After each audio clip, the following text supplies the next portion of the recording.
I can feel my father's trembling hands as he pushes me forward, his debt-stained fingers gripping my shoulders like a man drowning.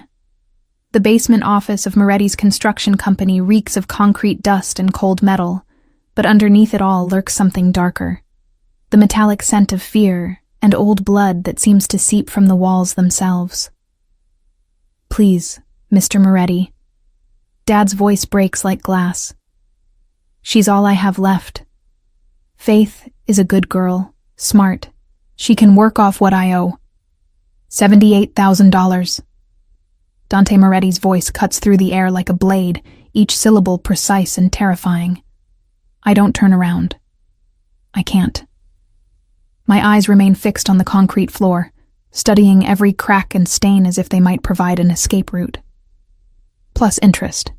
Plus the cost of my patience, Thomas.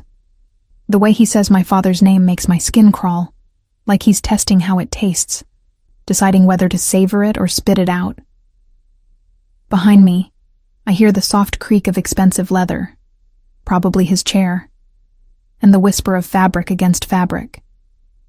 Even without seeing him, I can feel his presence filling the room like smoke, suffocating and inescapable. "I can get you the money." Dad lies desperately. "Just give me more time. Faith doesn't need to be involved in this." "Your daughter," Dante interrupts, and now I can hear amusement threading through his words like poison in honey, "has been involved since the moment you decided my money was a suggestion rather than an obligation."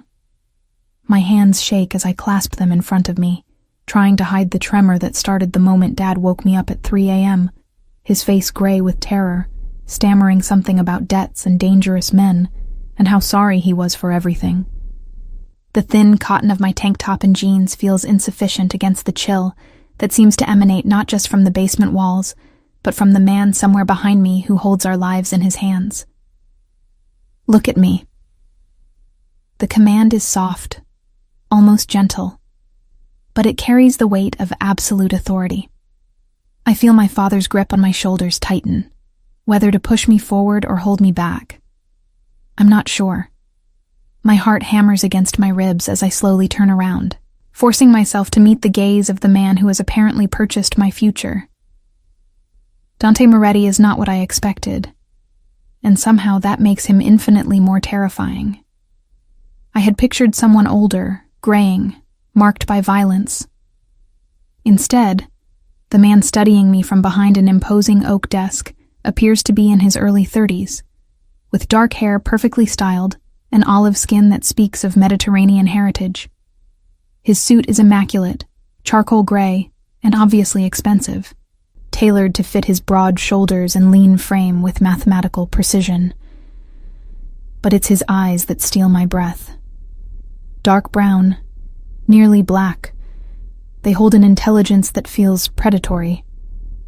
When he looks at me, I have the disturbing sensation that he's cataloging every detail, the way my pulse flutters in my throat, how my hands tremble despite my efforts to appear calm, the fact that I instinctively step back half an inch when our gazes meet. "Faith Collins," he says, and my name sounds different in his voice. Richer, more significant. 22 years old, art student at the community college, works weekends at the diner on 5th Street. He leans back in his chair, steepling his fingers beneath his chin. Lives with her father in a 2-bedroom apartment above Murphy's laundromat. No boyfriend currently, though there was a boy named Marcus she stopped seeing 3 months ago. My blood turns to ice. "How do you—" "I make it my business to know everything about people who owe me money," he continues as if I hadn't spoken. "And everyone connected to them. Your father has been struggling since your mother's medical bills. Gambling was supposed to be the solution, wasn't it, Thomas?" Dad makes a sound like a wounded animal behind me. I want to turn to him, to offer comfort or demand explanations, but I can't seem to break eye contact with Dante. There's something hypnotic about his gaze, like looking into deep water at night. Beautiful and terrible, and absolutely fatal. "The question now," Dante says, rising from his chair with fluid grace, is what exactly your daughter is worth to you. He moves around the desk with the casual confidence of an apex predator, never hurrying, never giving the impression of effort.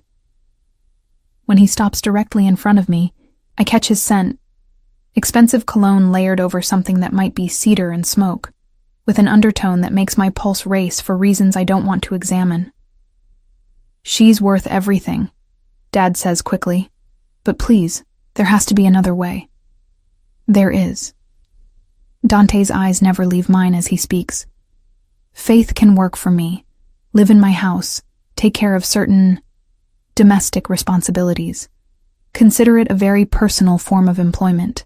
The words hang in the air like a physical weight. I understand what he's really saying, what kind of employment he means, and the knowledge makes my stomach lurch. But there's something else in his expression. Something that doesn't quite match the crude transaction he's proposing. A hunger that seems more complex than simple lust, more dangerous than straightforward predation. For how long? I whisper, my voice barely audible. Until your father's debt is paid. His lips curve in what might charitably be called a smile. With interest, that could take quite some time. You can't just buy a person, I say, finding my voice and my spine simultaneously. This isn't the 19th century. I have rights. You have options. Dante corrects smoothly. Come with me willingly, and you'll be treated well. Live comfortably. Want for nothing. His voice drops lower, taking on an almost hypnotic quality.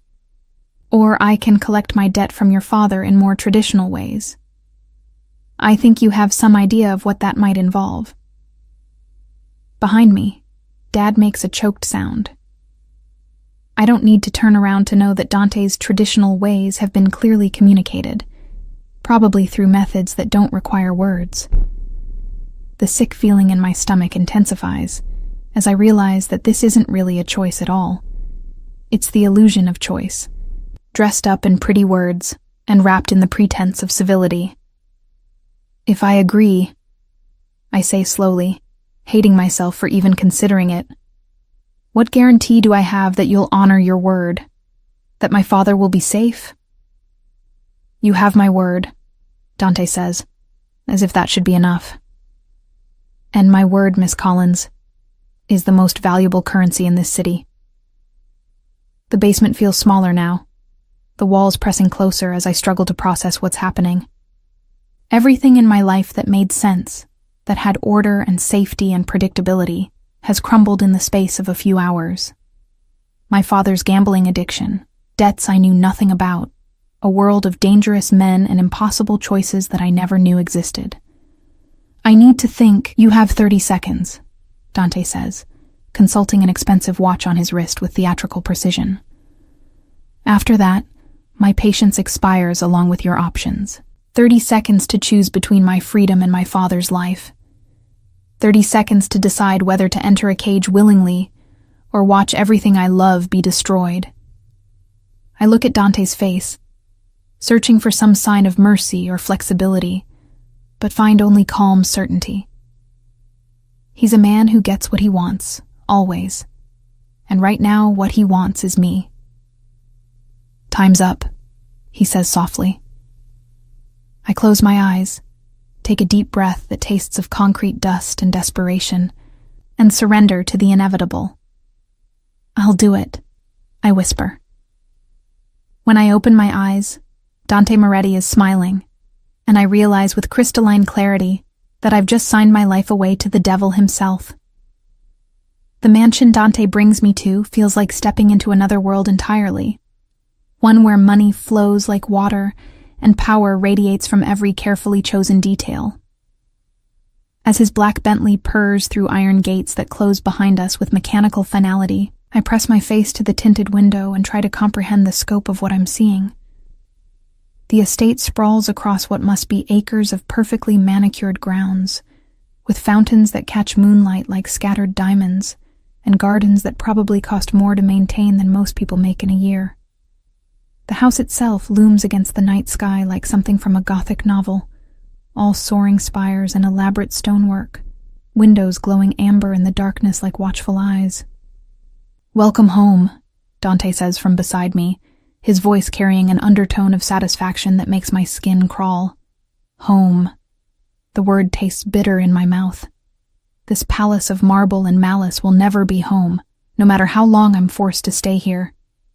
But I don't voice my thoughts. I've learned in the 3 hours since our agreement that Dante Moretti appreciates silence more than defiance, compliance more than spirit. A woman in her 50s meets us at the front door, her steel-gray hair pulled back in a severe bun, and her dark dress suggesting she's some kind of housekeeper or manager. Her eyes assess me with the clinical detachment of someone evaluating livestock, and I resist the urge to cross my arms over my chest defensively. "This is Mrs. Castellano," Dante explains as we step into a foyer that could house a small family.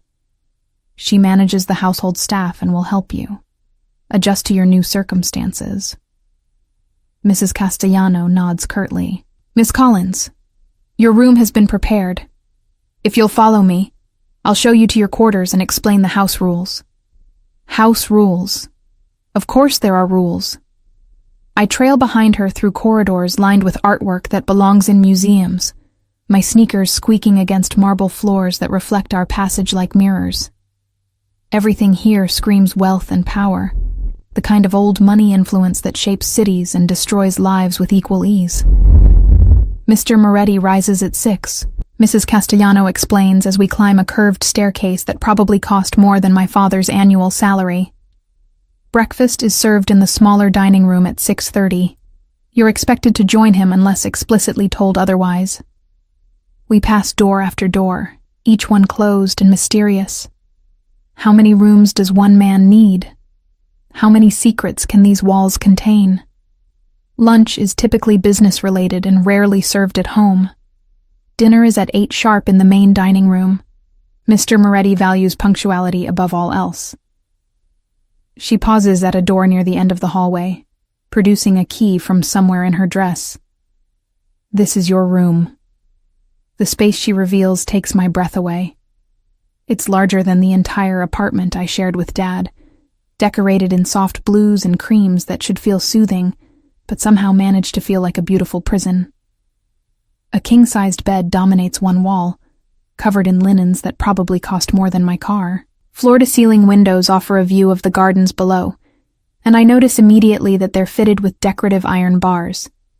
Elegant, but bars nonetheless. The closet has been stocked with appropriate clothing in your size, Mrs. Castellano continues, apparently oblivious to my growing horror. Mr. Moretti has specific expectations regarding appearance and presentation. I move to the closet on unsteady legs, pulling open doors to reveal racks of dresses, blouses, and skirts that still have designer tags attached. Everything is in my exact size, from the shoes lined up like soldiers to the lingerie folded with military precision in built-in drawers. The message is clear. He's been planning this for longer than just tonight. "How long has he been watching me?" I ask, my voice barely a whisper. Mrs. Castellano's expression doesn't change. Mr. Moretti is very thorough in his business dealings. Now, there are some additional rules you should understand. She moves to a small table by the window, where I notice for the first time there's no phone, no computer, no connection to the outside world. My heart sinks as the reality of my situation crystallizes further. You are not to leave the estate grounds without Mr. Moretti's explicit permission and escort. All meals will be taken with him unless he's traveling on business. You will not contact friends or family without prior approval. She pauses, letting each restriction settle like another bar on my cage. Any attempt to leave without permission will result in immediate consequences for both you and your father. The threat hangs in the air like poison gas. Even if I could escape this fortress, doing so would sign Dad's death warrant. Dante has orchestrated this perfectly, ensuring my compliance through the simple expedient of holding the one person I love hostage to my behavior. I understand, I manage to say, though the words feel like swallowing glass. Excellent. Mr. Moretti will see you for dinner tomorrow evening. I suggest you use tomorrow to familiarize yourself with the house and grounds. Mrs. Castellano moves toward the door, then pauses. A word of advice, Miss Collins. Mr. Moretti can be generous to those who please him, but he has very little patience for disappointment. With that ominous warning, she leaves me alone in my beautiful prison. I sink onto the edge of the bed, my hands shaking as the full weight of my situation crashes over me.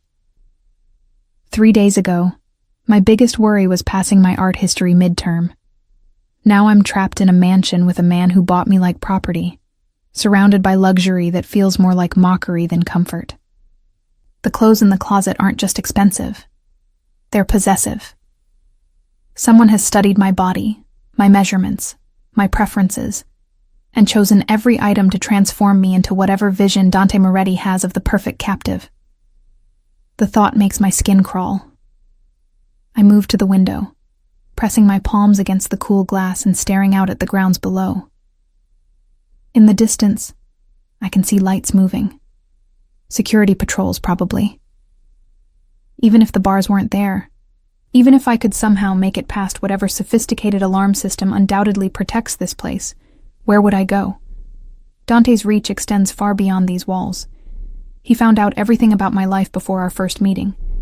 He could find me anywhere. A soft knock at the door makes me jump. Come in, I call, expecting Mrs. Castellano. Instead, a young woman about my age enters, carrying a tea service on a silver tray. She's pretty in a quiet way, with dark hair and large eyes that seem to hold secrets. Unlike Mrs. Castellano's formal attire, she wears simple black pants and a white blouse that suggests she's part of the household staff. I'm Maria, she says softly, setting the tray on a small table near the seating area. I help with the housekeeping. Mrs. Castellano thought you might like some chamomile tea. Thank you, I say, grateful for any human interaction that doesn't feel like a threat assessment. How long have you worked here? Maria glances toward the door nervously before answering. 3 years, Mr. Moretti.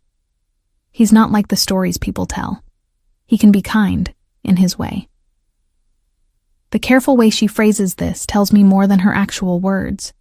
She's defending him, but with the cautiousness of someone who's learned that even kindness from Dante Moretti comes with conditions. Does he often bring women here? I ask, hating myself for the question but needing to know what I'm walking into. No, Maria says quickly, then pauses. You're different. Special somehow. He's never had anyone's room prepared like this before. Special. The word should be flattering, but coming from the mouth of a man who collects debts with violence and buys people like commodities, it feels more like a curse. Maria finishes arranging the tea service and moves toward the door. The staff, we're here if you need anything. Most of us understand what it's like to have limited choices. After she leaves, I pour myself a cup of tea with hands that are finally steady. The chamomile should be soothing, but I can barely taste it over the metallic flavor of fear that seems to coat my tongue. Tomorrow I'll have to face Dante again, sit across a table from him and pretend that this arrangement is anything other than sophisticated kidnapping. I change into a nightgown from the collection he's provided. Soft cotton that feels like silk against my skin, but carries the taint of his ownership. As I slip between sheets that probably cost more than my father's monthly rent, I wonder if this is how it starts. The slow erosion of resistance, the gradual acceptance of luxury as compensation for freedom. Outside my barred windows, the estate settles into nighttime quiet. Somewhere in this vast house, Dante Moretti sleeps, probably satisfied with his newest acquisition. Tomorrow, I'll begin learning the rules of his world, the intricate dance of submission and survival that will define my existence for however long this nightmare lasts. But tonight, in the darkness of my gilded cage, I make myself a promise. I won't disappear into this place. I won't let him reshape me into whatever fantasy he's constructed. No matter how long it takes, no matter what it costs, I'll find a way to reclaim my life, even if I have to destroy his in the process. My first dinner with Dante Moretti takes place in a dining room that could host state dinners, its mahogany table stretching between us like a dark ocean.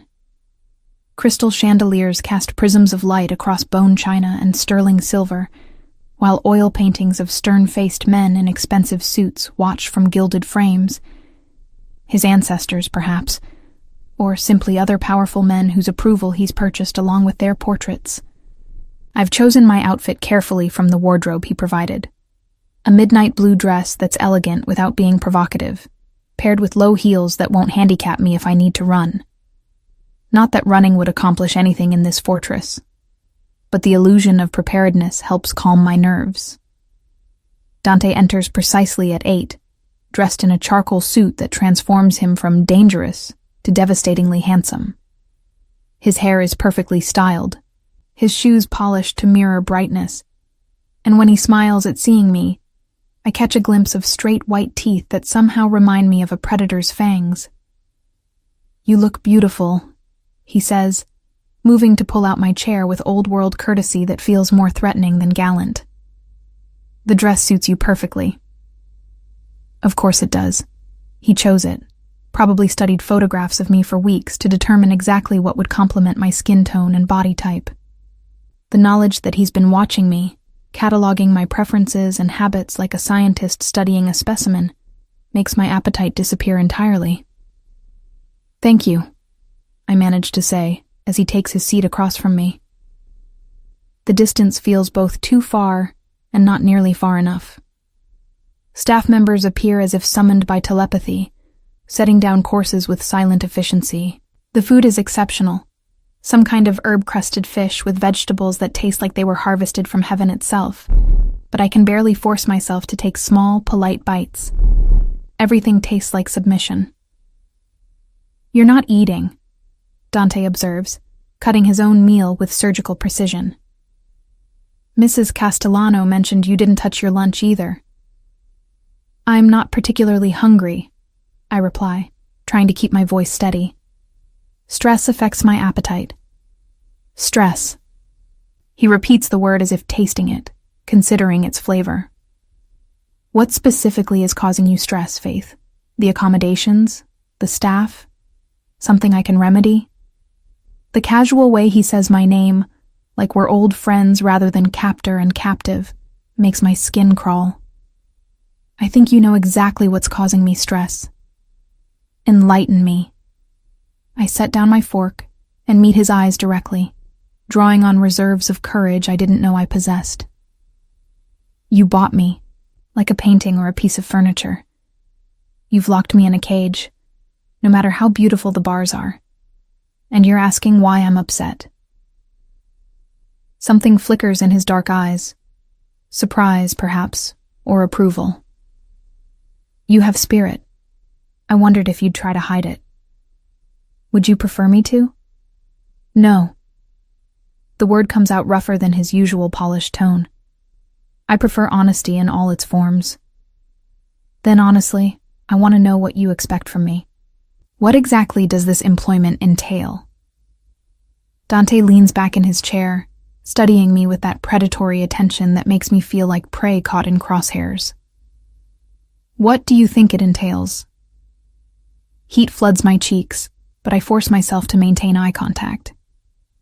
"I think you've constructed an elaborate fiction around what amounts to sexual slavery." Sexual slavery. He repeats the phrase thoughtfully, as if genuinely considering it for the first time. An interesting interpretation. "Tell me, Faith, what would you call it if I offered you a contract? Formal terms, negotiable conditions, legal protections?" The question catches me off guard. "What kind of contract?" "1 year," he says, pulling a folded document from his jacket pocket and sliding it across the polished table. "Live here, as my companion. Attend social functions when required. Provide personal comfort when requested. In exchange, your father's debt is forgiven completely, and you receive compensation of $50,000. I stare at the contract without touching it, as if it might burn my fingers. Personal comfort? Nothing you don't consent to, he clarifies, and there's something almost vulnerable in his voice. I'm not in the habit of forcing unwilling women, but you are in the habit of coercing them into circumstances where refusal becomes impossible. His smile is sharp as a blade. I'm in the habit of getting what I want through whatever means prove most effective. I pick up the contract with trembling hands, scanning the legal language that somehow makes this nightmare arrangement sound like a business proposition. The terms are surprisingly detailed, including provisions for my safety, my privacy, even my right to continue my education through online courses. At the bottom, 2 signature lines wait like open graves. Why me? I ask without looking up from the document. You could have any woman you wanted. Why go to all this trouble for someone who clearly doesn't want to be here? Because you don't want to be here. The simple honesty of his answer makes me look up sharply. That makes no sense. Doesn't it? Dante rises from his chair, moving around the table with that fluid grace that suggests either extensive training or natural predator instincts. Women throw themselves at me constantly. Faith. They see the money, the power, the lifestyle I can provide, and they compete for my attention like gladiators in an arena. It becomes tedious. He stops beside my chair, close enough that I can smell his cologne, feel the heat radiating from his body. When I tilt my head back to look at him, his dark eyes hold something I wasn't expecting. Loneliness. But you, he continues, reaching out to trace one finger along my jawline with feather-light touch. You see exactly what I am and you're terrified. You recognize the monster behind the expensive suits and charming smiles. That honesty. It's intoxicating. I should pull away from his touch, should reject both his words and his proximity, but something in his voice holds me frozen. For just a moment, the mask slips, and I see not the untouchable crime boss, but a man who's isolated himself so completely that he has to buy companionship. You want someone who's afraid of you? I want someone who sees me clearly, he corrects. Fear is just honesty in its purest form. The moment stretches between us, loaded with implications I'm not ready to examine. Then Dante steps back, the vulnerability disappearing behind his usual controlled facade like a door slamming shut. Read the contract, he says, returning to his seat with business-like efficiency. Consider your options. You have until tomorrow evening to decide. And if I refuse? Then we revert to our original arrangement. You stay here anyway, but without the legal protections or financial compensation. His smile turns predatory again. I told you I always get what I want, Faith. I'm simply offering you the opportunity to profit from the inevitable. I fold the contract carefully, my mind racing through possibilities and calculations. 1 year of my life, sold for my father's safety and enough money to start over completely when it's finished. 12 months of pretending to care for a man who collects people like trophies, who mistakes fear for honesty and isolation for sophistication. Can I ask you something? I say, as staff members appear to clear our plates. Of course. Why this? Why not just, I don't know, date someone normally? You're wealthy, powerful, conventionally attractive. Surely you could find genuine companionship without resorting to coercion. Dante is quiet for so long I wonder if he's going to answer at all. When he finally speaks, his voice carries a weight that suggests old wounds. My father built this empire through fear and violence. He taught me that power is the only currency that matters, that everything and everyone can be bought if you're willing to pay the right price. He stares into his wineglass as if seeing something I can't. By the time I realized he might have been wrong about some things, I'd already become exactly what he made me. A man who inspires fear instead of love, who commands rather than requests. That doesn't answer my question, doesn't it? He meets my eyes again, and I see something almost like pain flickering in their depths. How do you distinguish between someone who cares for you and someone who cares for what you can provide them? When you have unlimited resources, how do you know if affection is genuine or purchased? The question hangs between us like a challenge. Despite myself, I feel a flicker of something that might be sympathy. To have everything money can buy but be unable to trust that anyone's feelings are real. It's a different kind of prison than the one he's built for me, but a prison nonetheless. So you create a situation where someone has no choice but to be honest about their feelings. I say slowly, understanding dawning. If I'm here under coercion, then at least you know my fear and resentment are genuine. Precisely. That's incredibly fucked up.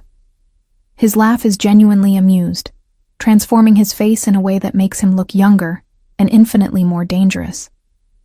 Yes, it is. But it's also effective. We finish dinner in contemplative silence, the contract burning in my hand like a live coal. As Dante escorts me back to my room, I find myself studying his profile in the dim corridor lighting, trying to reconcile the vulnerable man who confessed his loneliness with the predator who bought me like property. At my door, he pauses, turning to face me with that intense attention that makes my pulse race for reasons I don't want to examine. "Whatever you decide," he says softly, "know that I will never hurt you. That may be the only promise I can make that I absolutely will keep." Before I can respond, he's gone, leaving me alone with a contract that might as well be a deal with the devil himself. Inside my beautiful prison, I spread the documents across my bed and try to find loopholes in language that was clearly drafted by the best lawyers money can buy. But what haunts me isn't the legal terminology or the impossible choice I'm facing. It's the look in Dante's eyes when he spoke about loneliness, and the terrifying realization that I might be starting to understand him. Understanding the monster, I'm beginning to fear, might be the first step toward becoming one myself. I sign the contract at dawn, my hand steady despite the magnitude of what I'm agreeing to. The morning light streaming through my barred windows seems to mock the decision, but I've spent the night weighing impossible choices and reached the only conclusion that makes sense. If I'm going to be trapped here regardless, I might as well have some legal protection and financial security to show for it. Mrs. Castellano collects the signed documents with the same clinical efficiency she applies to all household matters, informing me that Mr. Moretti has left on urgent business and won't return until late afternoon. The reprieve should feel like relief, but instead, I find myself oddly disappointed. Some twisted part of me wants to see his reaction to my capitulation, to watch his face when he realizes he's won this round. The day stretches endlessly before me, and I decide to explore the prison that will be my home for the next 12 months. The mansion reveals new wonders and horrors with each room I enter. A library that could rival university collections, a wine cellar that probably costs more than most houses, a gym equipped with every piece of exercise equipment imaginable, and what can only be described as a war room, complete with maps, surveillance monitors, and communication equipment that suggests Dante's business interests extend far beyond legitimate construction. It's in his private study that I find the photographs. They're not displayed prominently, tucked away in a desk drawer I probably shouldn't have opened, but they tell a story that makes my blood run cold. Pictures of me spanning several months, leaving my apartment, walking to class, serving customers at the diner. Someone has been documenting my life with the methodical patience of a hunter studying prey. My hands shake as I flip through image after image, each one a violation I never knew was happening. There's me laughing with friends outside the college library, completely unaware that someone was capturing the moment for a stranger's collection. Me grocery shopping, looking tired and stressed about finances I couldn't solve. Me hugging my father goodbye after one of our Sunday dinners. Both of us ignorant of the forces already moving to destroy our simple life. Finding anything interesting? I spin around, my heart hammering against my ribs as I find Dante standing in the doorway. He's still wearing his coat, suggesting he's just returned, and his dark eyes take in the scattered photographs with something that might be amusement. "You've been watching me for months," I say, my voice barely steady. Stalking me. Researching you, he corrects, moving into the room with that predatory grace that makes the space feel smaller. When I make an investment, I prefer to understand exactly what I'm acquiring. Investment. The word tastes bitter. Is that what I am? Among other things. He reaches past me to gather the photographs, his proximity flooding my senses with that intoxicating scent of expensive cologne and underlying danger. You signed the contract. Did I have a choice? You always have choices, Faith. You've simply learned to recognize which ones lead to acceptable outcomes. He slides the photos back into the drawer with careful precision. How are you finding your accommodations? The casual shift in conversation feels like whiplash, but I'm beginning to understand that this is how Dante operates, moving seamlessly between vulnerable confession and ruthless pragmatism, keeping everyone around him off balance. It's a beautiful prison, I say honestly. All the best prisons are. He moves to the windows overlooking his perfectly manicured grounds, his hands clasped behind his back in a pose that emphasizes the breadth of his shoulders. I have to travel to Chicago tomorrow for a business meeting. 3 days, possibly 4. You'll come with me. It's not a request, but I find myself asking anyway. Why? Because leaving you here alone seems unwise, and because I want you to understand the scope of what you've agreed to become part of. The idea of leaving this fortress, even as Dante's prisoner, sends a thrill of anticipation through me. 3 days in a different city, new faces and places, the possibility of finding some avenue of escape, or at least communication with the outside world. What kind of business meeting? I ask, trying to sound casually interested, rather than desperately calculating. Dante turns from the window, and something in his expression suggests he knows exactly what I'm thinking. The kind where your presence will demonstrate that I have personal investments that extend beyond mere business interests.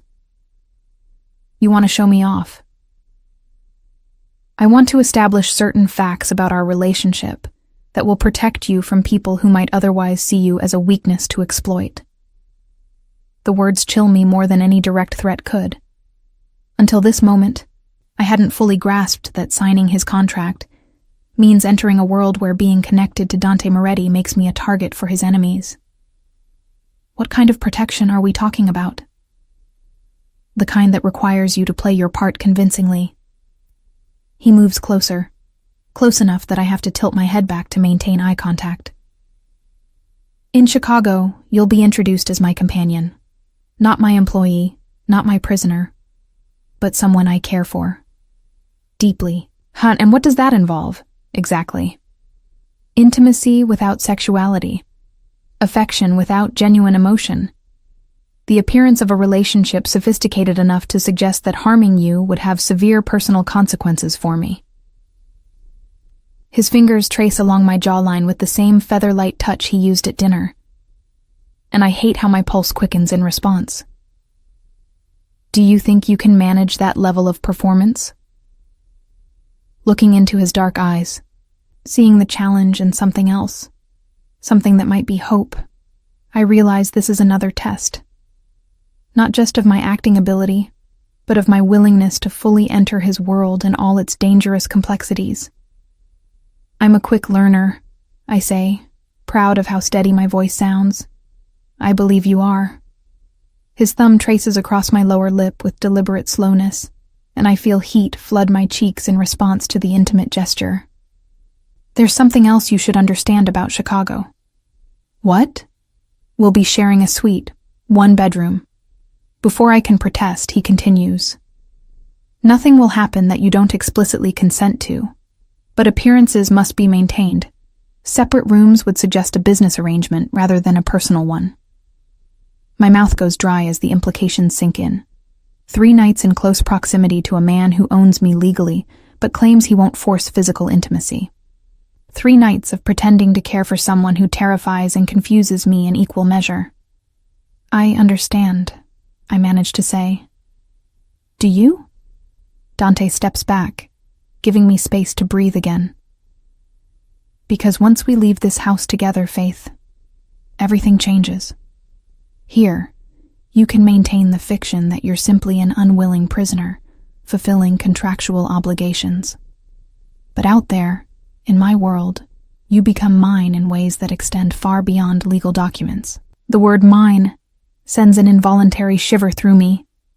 Part fear, part something I don't want to examine too closely. Meaning that the people we'll meet in Chicago don't make distinctions between willing and unwilling companions.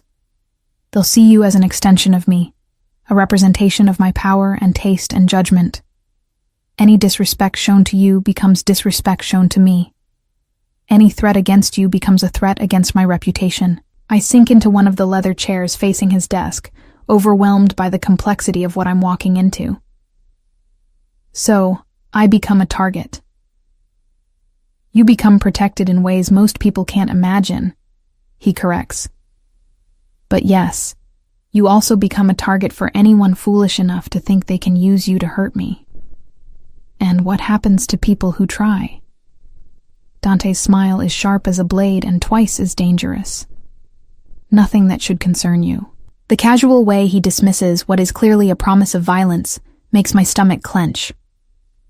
I'm beginning to understand that the man who confessed his loneliness last night and the one who's calmly discussing the elimination of threats are the same person, complex and contradictory, capable of both vulnerability and ruthlessness. I need to know something, I say, gathering my courage. When you said you never force unwilling women, what exactly constitutes willingness in your mind? Dante moves around his desk, settling into his chair with the fluid grace that marks all his movements. An interesting question. Tell me, Faith, when you signed that contract this morning, were you willing? I was choosing the least terrible option available to me. But you were choosing. No one held a gun to your head. No one physically forced your hand to move across the paper. He leans back, studying me with that predatory attention. Willingness, in my experience, is rarely pure. It's usually the result of weighing options and selecting the most advantageous path forward. That's a convenient way to rationalize coercion. It's a realistic way to understand how the world actually works, he counters. Everyone is influenced by circumstances beyond their control. Everyone makes choices based on limited options and imperfect information. The only difference between us and other couples is that I'm honest about the transactional nature of our arrangement. Other couples? You don't think conventional relationships involve negotiation, trade-offs? One person sacrificing something they want for something else they need? His dark eyes hold mine with uncomfortable intensity. At least we've dispensed with the illusions from the beginning. Despite myself, I find his logic compelling in its cold pragmatism. How many women have entered relationships with wealthy men, knowing that financial security was part of the attraction? How many marriages are built on foundations of mutual benefit rather than pure romantic love? You make it sound almost normal. Because it is normal. We've simply formalized the arrangement in a way that protects both parties' interests. I study his face, searching for some sign that he recognizes the sophistry in his own arguments, but find only calm certainty. Dante Moretti has built an entire philosophy around justifying his need to possess what he wants, and he's convinced himself that his honesty about the transaction makes it somehow more ethical than conventional courtship. What time do we leave for Chicago? I ask, surrendering to the inevitable. 6 a.m. Mrs. Castellano will have appropriate clothing waiting for you. Of course she will. Another wardrobe chosen by someone else. Another costume for whatever role I'm expected to play in Dante's elaborate theater of control. As I rise to leave his study, Dante's voice stops me at the door. Faith. Yes? Whatever happens in Chicago, remember that you belong to me now. Not in the way that diminishes you, but in the way that elevates you above anyone who might wish you harm. I don't trust myself to respond to that statement, with its mixture of threat and protection, possession and promise. Instead, I simply nod and escape to my room, where I spend the evening trying to prepare for a journey into a world I don't understand, with a man who's becoming more dangerous to me with every conversation. Tomorrow, I'll discover what it means to be Dante Moretti's woman in the eyes of his peers. Tonight, I'll try to convince myself that the anticipation building in my chest is purely fear, and not something far more complicated and infinitely more dangerous. Chicago unfolds beneath our private jet like a sprawling kingdom of steel and glass, and I press my face to the small window like a child seeing the world for the first time. In many ways, that's exactly what I am. A prisoner glimpsing freedom from 30,000 feet, acutely aware that the man sitting across from me holds the key to every door I might want to walk through. Dante has been working throughout the flight, his attention focused on documents and phone calls conducted in rapid Italian that sound more like military strategy sessions than business meetings. The transformation from the vulnerable man who confessed his loneliness to this commanding figure, orchestrating what appears to be a small empire, is both fascinating and terrifying to witness. "Nervous?" he asks, finally setting aside his papers as we begin our descent. "Should I be? That depends on how quickly you can adapt to being someone you're not." The private airfield where we land exists in a world I never knew existed.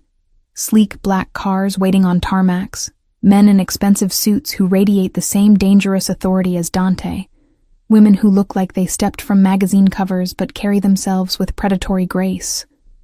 Everything moves with choreographed precision, as if our arrival has been planned to the minute. The Peninsula Hotel suite Dante has reserved occupies an entire floor, with floor-to-ceiling windows offering panoramic views of the city and Lake Michigan beyond. The space is elegantly appointed in neutral tones that scream understated luxury, but it's the single bedroom that makes my pulse quicken with anxiety I don't want to examine too closely. The sitting room has a comfortable sofa, Dante says, apparently reading my thoughts as he tips the bellhop who's delivered our luggage. "I don't expect you to share my bed unless you choose to." "Thank you," I manage, though the word feels inadequate for the complexity of emotions his consideration provokes. "Our first meeting is in 2 hours," he continues, moving to the windows with that restless energy that seems to drive him constantly forward. "Dinner with representatives from several families who control shipping interests throughout the Great Lakes region." Families. The way he says the word makes it clear he's not talking about parents and children gathering for Sunday dinner. "What exactly is your business, Dante?" I ask, settling into one of the suite's plush armchairs. "I mean, I know you said construction, but construction is one component of a much larger enterprise." He turns from the window, and I see him calculating how much truth I can handle. "My father built an organization that facilitates commerce in areas where traditional business practices prove insufficient." "You're talking about crime." "I'm talking about necessity," he corrects smoothly. "When legal systems fail to provide adequate frameworks for certain types of trade, alternative structures develop to fill the void." The euphemistic language can't disguise what he's really telling me. Dante Moretti is exactly what I suspected from the moment I met him. A criminal who's learned to dress up his violence in boardroom vocabulary and expensive suits. And these people we're meeting tonight? Partners, competitors, potential allies or enemies, depending on how successfully we navigate the next 48 hours. He moves to the bar cart, pouring himself a measure of what looks like very expensive whiskey. "Which brings us to your role in tonight's performance, which is to be yourself, but amplified, beautiful, intelligent, clearly valuable to me in ways that extend beyond mere physical attraction." He takes a sip of his drink, studying me over the rim of the crystal glass. "These men understand power, Faith. They respect it, fear it, and constantly seek to test its limits. Your presence beside me sends a very specific message about my current stability. Meaning meaning that a man confident enough to bring his woman into a room full of potential threats is either very foolish or very dangerous. Given my reputation, they'll assume the latter.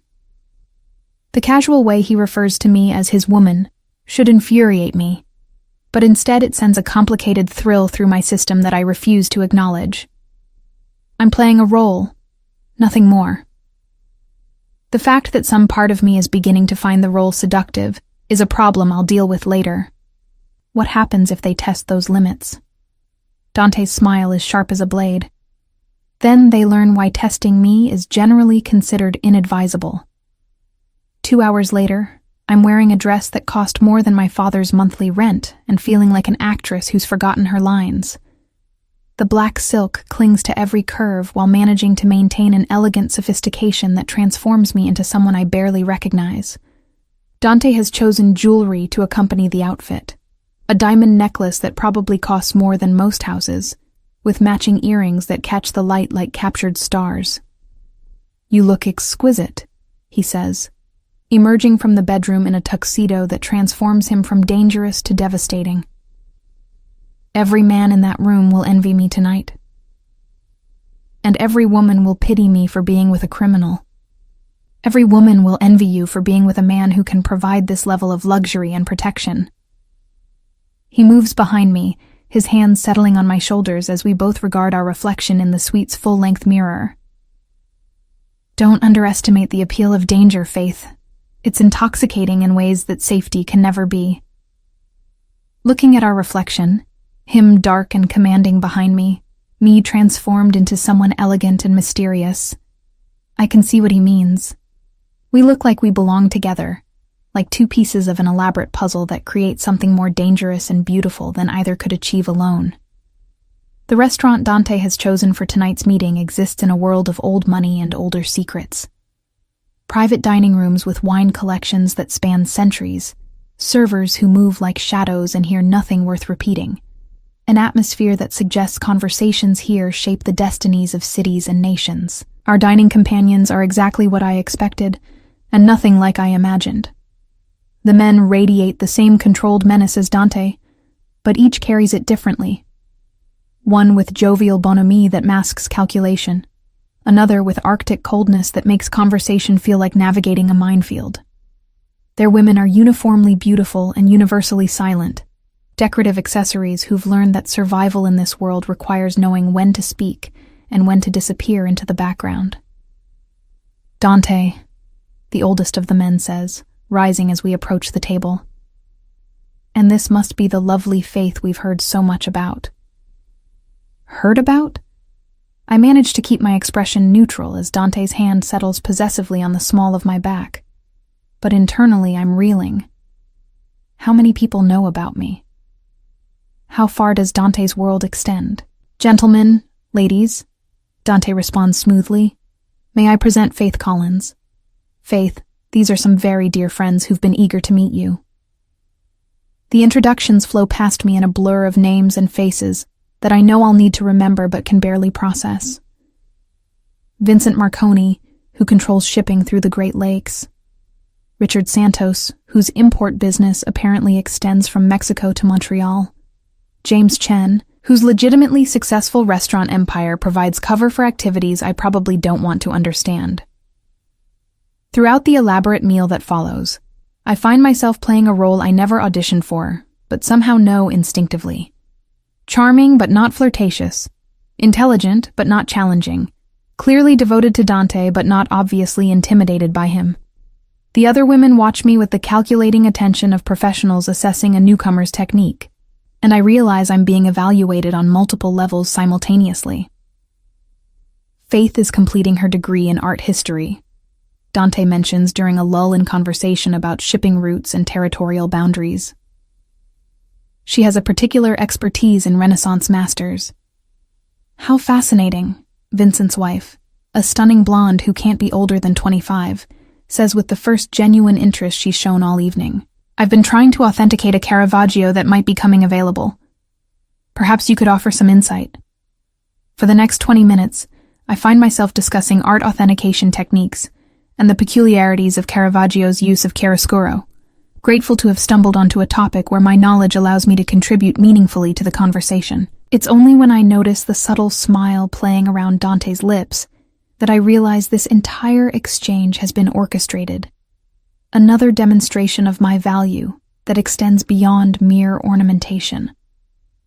As the evening progresses, I begin to understand the complex dynamics at play around this table. These aren't just business partners. They're rivals engaged in an elaborate dance of cooperation and competition, each probing for weaknesses while displaying their own strengths. And somehow, I've become part of Dante's armor in this ongoing war of wills. "Your young lady has excellent taste," James observes as dessert is served, his eyes lingering on my diamond necklace with obvious appreciation. "Cartier, if I'm not mistaken. The Panthère collection." "Faith deserves only the finest," Dante replies, his hand finding mine on the table in a gesture that appears casual, but carries undertones of possession that make my pulse quicken. I believe in investing in what's truly valuable. The double meaning isn't lost on anyone at the table, and I see several of the men exchange glances that suggest they're reassessing whatever calculations they'd made about Dante's current vulnerabilities. It's nearly midnight when we finally return to our suite, and I feel like I've been performing Shakespeare for hours without a script. My feet ache from the unfamiliar heels. My face hurts from maintaining a constant expression of pleasant interest, and my mind reels from trying to track the various undercurrents of conversation I witnessed. "You were perfect," Dante says, as soon as the door closes behind us, his voice carrying a warmth I wasn't expecting. "Absolutely perfect." I felt like I was drowning in subtext I couldn't understand. "You navigated it beautifully nonetheless." He moves to the bar cart, pouring 2 glasses of champagne and offering me one. "Vincent will call tomorrow wanting to discuss that Caravaggio.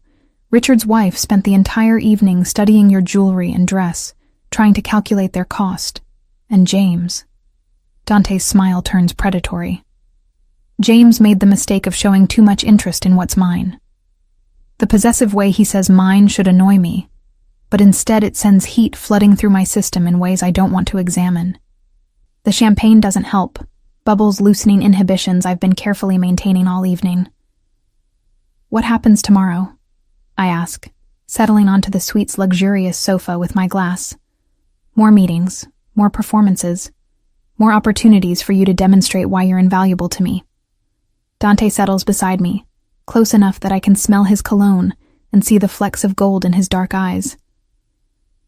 "Are you beginning to understand what your life will be like, Faith? The world you've entered?"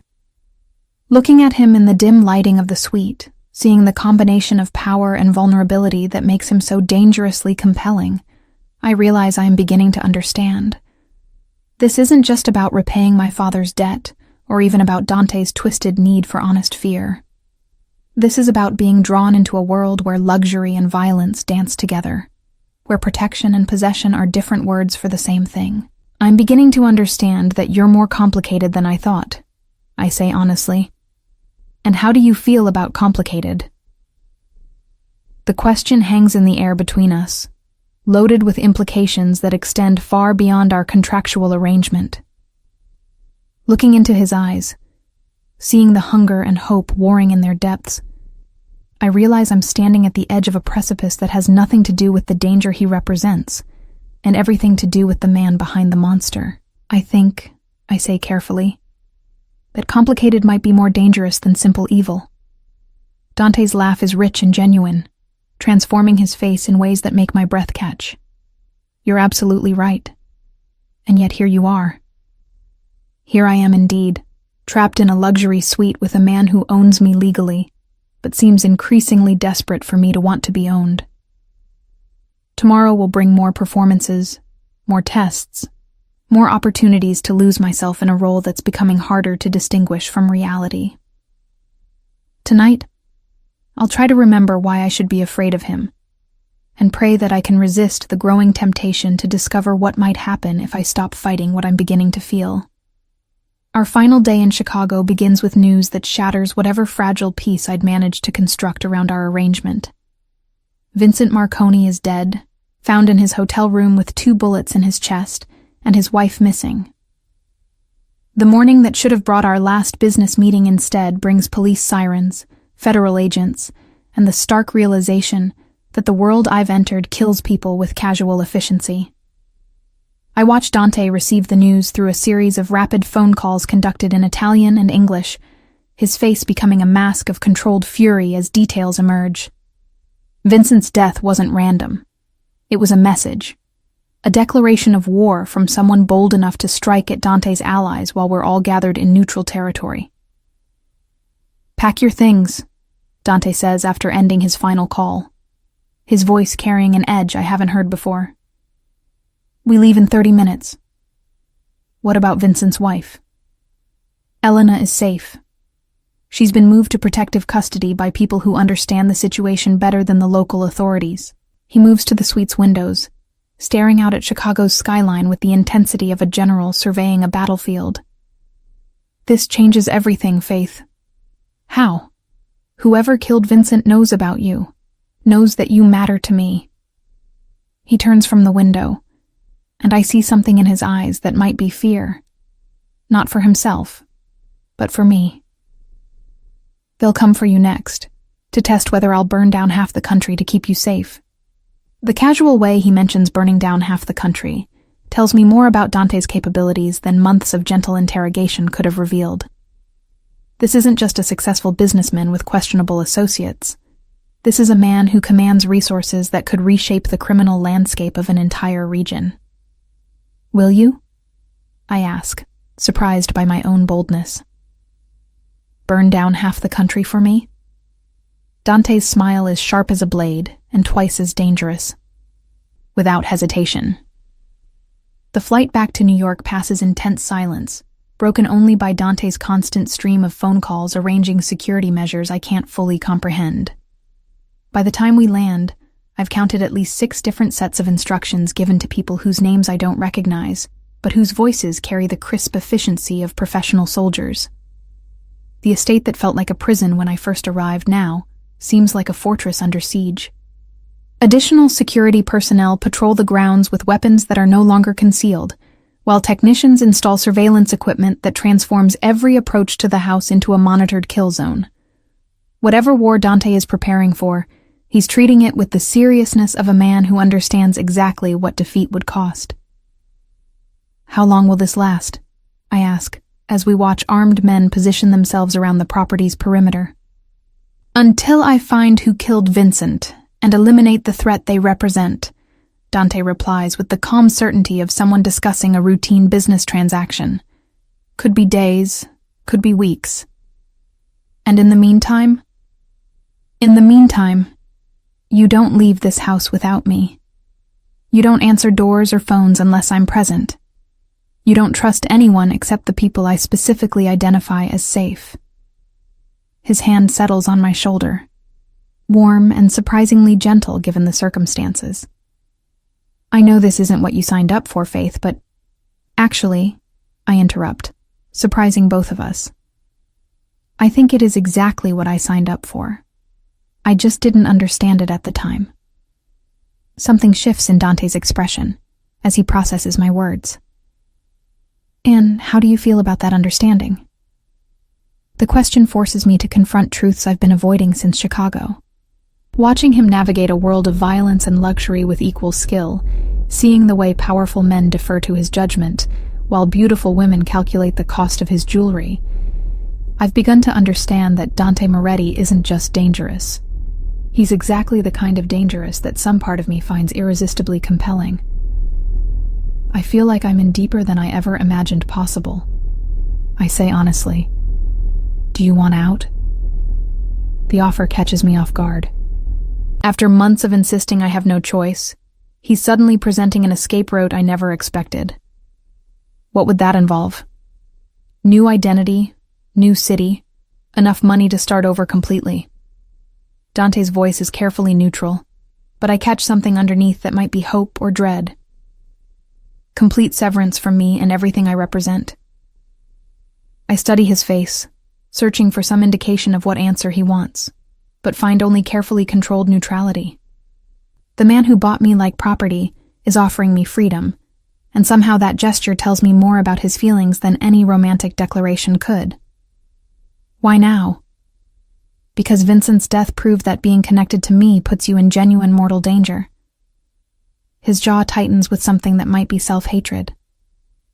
Because I'm selfish enough to have dragged you into this world, but not selfish enough to keep you here if it means watching you die for my sins.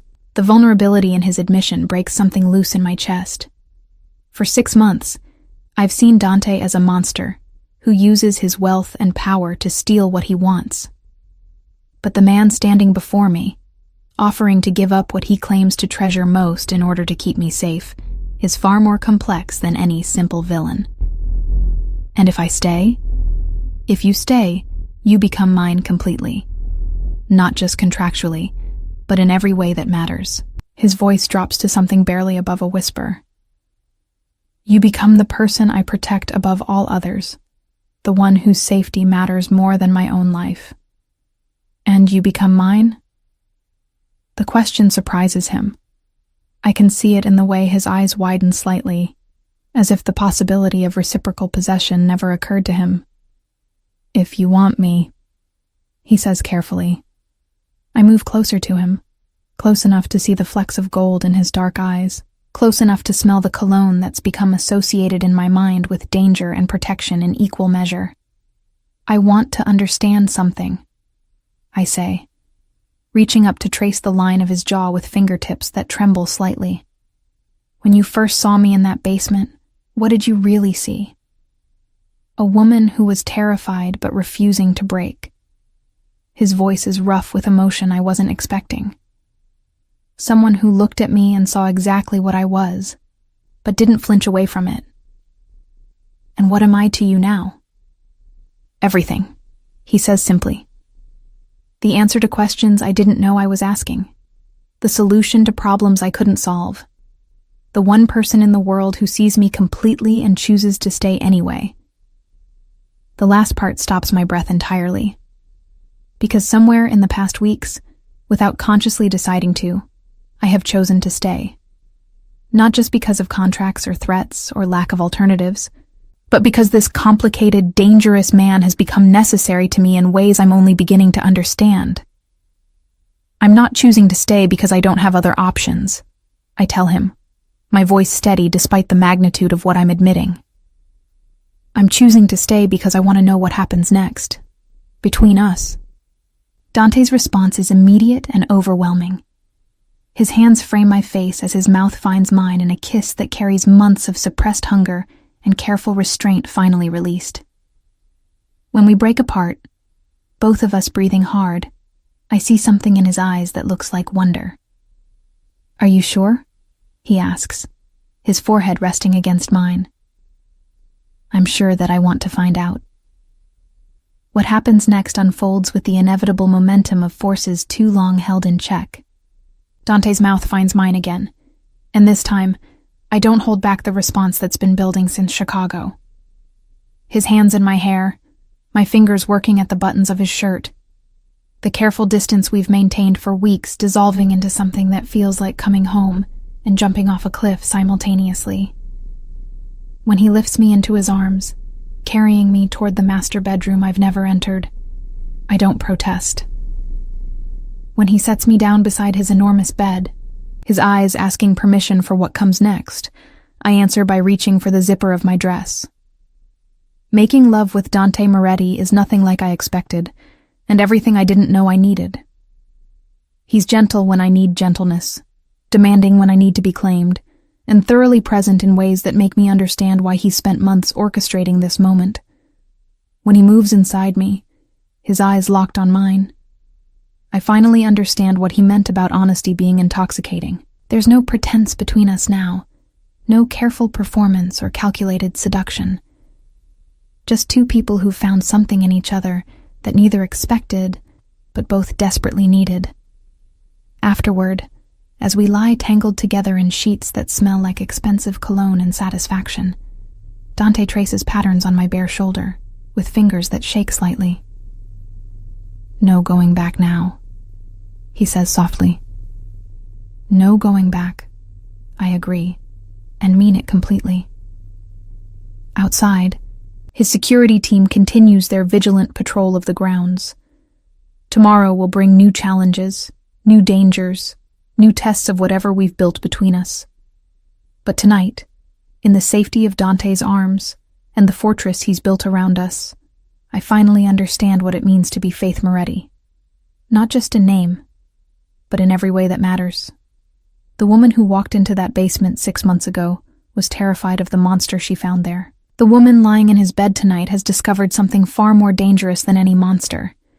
She's found a man worth fighting for, worth staying for, worth becoming someone new for. And if that makes me complicit in his world of beautiful violence and elegant crime, then so be it. Some transformations are worth the cost, and some monsters are worth loving. Faith Collins is gone, dissolved into memory and legal documents. In her place lies Faith Moretti, Queen of Shadows, protector of the man who owns her heart as completely as she owns his. The war that's coming will test us both.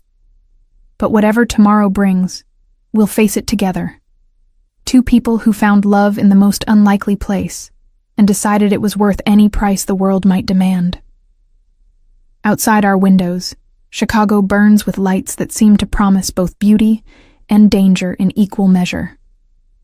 Inside our fortress, we sleep the deep, satisfied sleep of people who finally found where they belong. Even if where we belong is balanced on the knife's edge between salvation and damnation, holding each other's hands as we dance with the devil himself.